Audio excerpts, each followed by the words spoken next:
क्या आपने कभी बटरफ्लाई मिल्क को देखा है या इसके बारे में सुना है? जी हाँ, बटरफ्लाई मिल्क दरअसल जापान में एक ऐसा आदमी है जो कि तितली से भी उसका दूध निकाल लेता है। सबसे पहले ये ककून से छोटे बटरफ्लाई के निकलने का इंतजार करता है। फिर कुछ दिनों बाद जब ककून से तितली बाहर निकलने लगती है तो ये तितली को पकड़कर उसकी लोअर बॉडी को दबा देता है, जिससे उसका मिल्क निकल जाता है। और आपको बता दूं कि इस बटरफ्लाई मिल्क को पानी के साथ मिक्स किया जाता है क्योंकि ये दूध काफी गाढ़ा होता है और एक बटरफ्लाई 1 लीटर से भी ज्यादा मिल्क प्रोड्यूस करती है। अगर इसे पानी में मिलाया जाए तो जिसे एक कंटेनर में स्टोर कर लिया जाता है, क्योंकि ये दुनिया के सबसे महंगे लिक्विड में से एक है और इसकी कीमत लाखों में होती है। ऐसा कहा जाता है कि ये मेल बॉडी में इनफर्टिलिटी को दूर करता है। वैसे आप में से किस किस को बटरफ्लाई पसंद है, कमेंट करके बताओ। कुछ ऐसे जानवर जो पंछी तो नहीं है लेकिन फिर भी उड़ सकते हैं। नंबर 1, कोल्यूगो। साउथ ईस्ट एशिया में पाया जाने वाला ये जीव ना तो पक्षियों से कोई रिश्ता रखता है और न ही इसका नाता फ्लाइंग लीमर से होता है। हालांकि ये लीमर जैसा दिखता जरूर है, पर इनका थोड़ा बहुत रिलेशन चमगादड़ों से होता है। लेकिन पक्षी न होने के बावजूद भी अपने पैरों से जुड़े वेबलाइट पंखों की मदद से काफी दूर तक उड़ सकते हैं। Number 2, flying frog. जंगलों में पाए जाने वाला ये मेंढक अपने शिकार पर झपटने के लिए 2 से 3 फीट नहीं बल्कि 50 फीट तक हवा में ग्लाइड करते हुए छलांग लगा सकता है। Number 3, paradise tree snake. दोस्तों, यह है उड़ने वाला सांप। असल में एक पेड़ से दूसरे पेड़ तक जाने के लिए ये सांप छलांग लगाता है और जैसे ही ये नीचे आने वाला होता है तो ये अपनी बॉडी को फ्लैट कर लेता है, जिस वजह से ये हवा में एक बार में 25 मीटर तक की दूरी तय कर सकता है।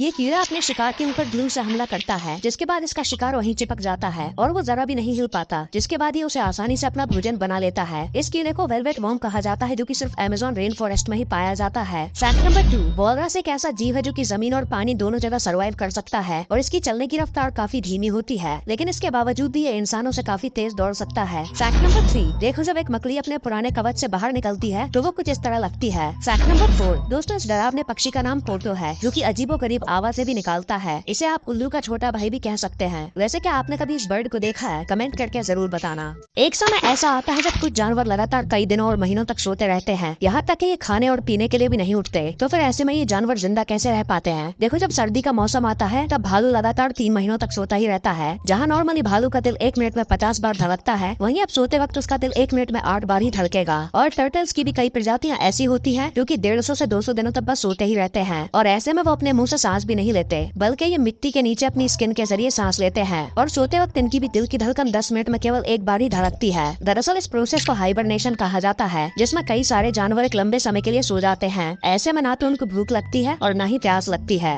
ऐसे जानवर जो कभी भी बूढ़े होकर नहीं मरते। Number 1, lobster. ये उम्र के साथ कभी बूढ़े नहीं होते, बल्कि उम्र के साथ इनकी ताकत और भी ज्यादा बढ़ती जाती है। दरअसल लॉबस्टर के शरीर में एक तरह का एंजाइम पाया जाता है जो लॉबस्टर के डीएनए को बचाकर रखता है, जिस वजह से ये बुढ़ापे के कारण कभी नहीं मरते। हालांकि उनकी मौत का कारण इंसान या बीमारी हो सकती है। Number 2, lungfish. दोस्तों, अफ्रीका में पाई जाने वाली ये मछली 5 साल तक बिना खाए पिए जिंदा रह सकती है। ये मछली तालाब के सूख जाने के बाद अपने आप को बड़ी ही आसानी से जमीन में गाड़ लेती है और बारिश आने के बाद वापस मिट्टी से बाहर निकल जाती है और बहुत लंबे समय तक ये ऐसा कर सकती है, जिस कारण ये बहुत लंबी जिंदगी जीती है। और तो और पानी सूख जाने के बाद ये जमीन पर भी चल सकती है। Number 3, jellyfish. दोस्तों, जेलीफिश को कभी न मरने वाला जीव कहा जाता है, जो कि कभी भी नहीं मरती और जब ये बूढ़ी होने लगती है तो अपने लाइफ साइकिल को उल्टा कर देती है, जिससे ये वापस अपने चाइल्डहुड में आ जाती है।